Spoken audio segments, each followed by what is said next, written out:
Hey everyone, welcome back to theclinicaltrialsguru.com. You already know the website, it's theclinicaltrialsguru.com. I've got regular guest Mr. Darshan Kulkarni on. He's also a Clinical Trial Guru producer, so thank you for that, Darshan. Yep. We're gonna get to some questions that you guys had, and one specific question because we don't have that much time today. One question from a PI. He's been a PI who's been working for another clinic, and I don't know the details, but it seems like he started his own clinic very recently, actually this year. Probably a New Year's resolution or something. So he wants to know A, how to get more studies to his new clinic. Maybe we can talk a little bit about that. And B, and this question specifically for Darshan, can he legally take some of his old studies from the old clinic that he's working with, and can he move them to his new clinic? And this can open up a whole can of worms, legal worms. And we're going to have Darshan, who focuses on clinical trial and pharmaceutical law, talk to us about this. So, Darshan, what do you think about this? First of all, thank you, Dan. Happy New Year. Happy Happy New New Year to Year. you, viewers. Yes. And before we go into the answer, as usual, we aren't giving legal advice. You should talk Ah, to someone specific for this type of question who understands your specific needs. But and obviously, we aren't giving medical advice either. yes, I Um, forgot my disclaimer. It's the usual disclaimer in our yes, interviews. yes. Um, okay, so let's sort of address the question. Um, as you and I sort of briefly discussed before the interview started, the key thing to remember here is it comes down to a couple of different contracts that you might already have in place. Number one, the contract between the site and the investigator. I'm sure there was some kind of employment or contractor agreement between those two. What did that agreement say is going to play a very huge role? Does it allow this type of work to happen? If it doesn't, what doesn't it allow? What are the metes and bounds of that? Is he the non-compete typically to be enforceable has to be within a certain space or time or geographical location. Are we still within that space, time, or geographical location meets and bounds? If, for example, he was working in Southern California and now he's doing this in Texas, is it still valid? Maybe, maybe not. Um, the second thing to look at is what does the agreement between the sponsor and the site say? Is there some kind of non-compete built into that one?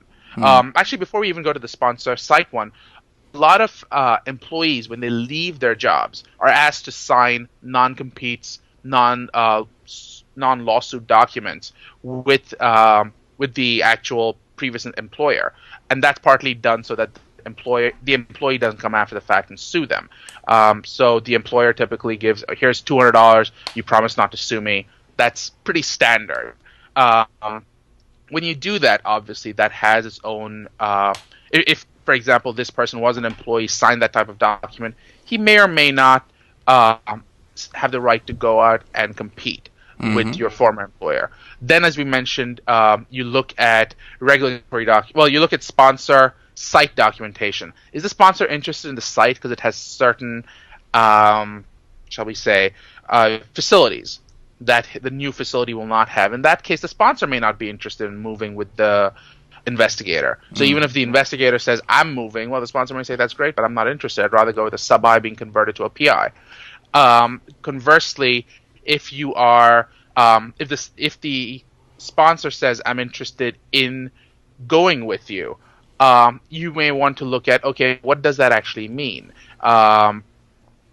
For example, is the sponsor allowed to, based on its own contract with the site, allowed to transfer its study like that? It may or may not be. For example, this new investigator may become a sort of backup site, and if it becomes a backup site, and then the old site sort of becomes defunct because the PI isn't there, maybe the backup site becomes the actual live site, and that may be part of the sponsor's process.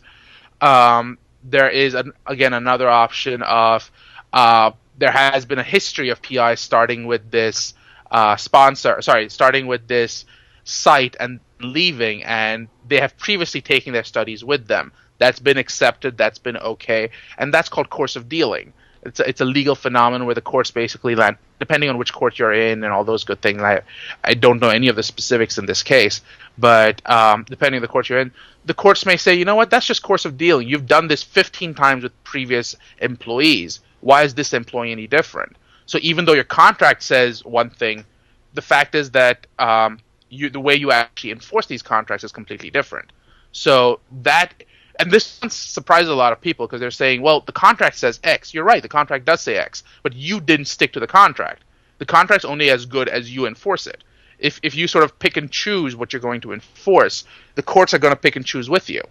That's why there's often a clause in a lot of your contracts that says that if we deem one piece of the contract to be unenforceable, the rest of the contract still hangs out and is still valid. Because every so often you come across this situation where the courts may say, you know what, you didn't adhere to Section 2A of this contract, and therefore the whole contract is void. Yes. Well, we don't want that to happen. At the worst case scenario, you can kick out Section 2A, but I want the rest of the contract to still be valid. So like I explained, there are a bunch of different ways this can play out, and there are a bunch of different answers you could have in this situation. This particular physician may be allowed to do that. The other thing the physician needs to be worried about, and it's not directly relevant to the question you're asking me, but I see this come up in the context of physicians, is an issue of self-referral. And I don't know, have you ever heard of the Stark Law being applied in these types of situations? No. Can you elaborate on that? Yeah. So, for example, a situation might be where a physician opens up his own clinical trial site.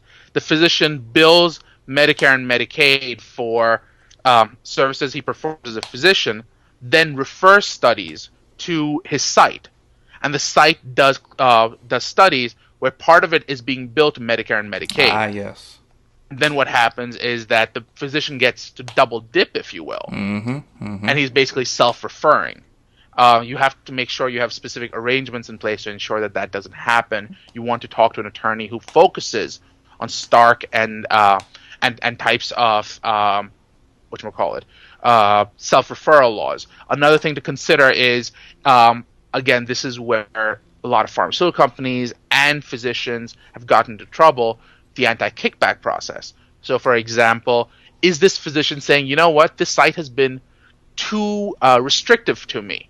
What I'm going to do is I'm going to set up my own practice, and I'm going to take kickbacks from pharmaceutical companies. And the way it's going to work is they won't pay me money, but what I'll do instead is I'll have them refer studies to me. But these won't be actual studies. What these will be is ways for me to get more money out of it. Yes. So that's, again, a form of kickback, and the government, as you probably know, has been enforcing this quite significantly and quite seriously. So again, as your physician friend may want to talk to, they may want to talk to an attorney and see what may be applicable to them. What should they be worried about? How should they sort of address these concerns? Well, I'm going to recommend he talk with Darshan. And Well, thank you very I'll much. send him an email. Yeah, and I could provide a little bit. I have some anecdotal stuff that might help. I've been through this before with a PI, not because the PI was leaving to start their own site, but because the PI was moving out of state. And she had a very short timeline and basically gave me 3 months. So I was working to try to get the sub-Is involved. I notified the sponsor. The sponsor can really decide whether they want to continue with you or not. And for many of our studies, we had about 6 studies that this affected. And I would say roughly 4 of them, 3 or 4, so just about half, if not more than half, the sponsor approved the sub-I change. And the other one said, you know what, forget it. I mean, it's just too much hassle for us. We'll just stop the enrollment at your sites. So you are taking a risk when you do this. Anytime there's a PI change, you have to change all the regulatory documents, the 1572 form, which is probably the most important form in clinical trials, arguably. So there's a lot of consequences, and you may not actually have the option. At the end of the day, the sponsor has the leverage. They have all the leverage because they're the ones paying you. So you can decide on whatever it is you want to do, but that can all change when you talk to the pharmaceutical company. Right. Not that you So can't start your own clinic, which you can, but you may not get all the studies that you thought you would get. absolutely. Mhm. So again, your friend should sort of figure out why he's leaving and if it makes sense, and maybe he just needs a clean break, and that's all fine and good. But Yeah. he should consider all of these things. And as you pointed out, it's not going to be an easy process. Sponsors hate disruptions. Sponsors Yes. hate the idea that suddenly there's uncertainty. Because if he moves to a new location, well, what happens if people don't come to his new location? Hmm. That affects enrollment. That affects results. It's just not worth it. Yeah, he's gonna have to do a good job of selling too. But it sounds like he's a sharp guy. He's got a staff. I don't know him. He's just someone who watches the blog, but I'll help him out because I help my viewers out. All right. Absolutely. And speaking of that, we will end this video by giving our guru producers a shout out. That's Sarah Elizabeth Siegler, Resolve Research Solutions, Accurate Clinical Trials, Erdhart Clinical Trials, PTNR, Patrick Stone. We have Darshan Kulkarni, Biopharm Systems, Zymewire, Mozio, South Coast Clinical Trials, and Breakthrough Clinical Trials. And I'm accepting a few more spots, but not for much longer, okay? So stop procrastinating, guys. It's Dan at theclinicaltrialsguru.com, and thank you very much, Darshan, for the help and the content. Thank you.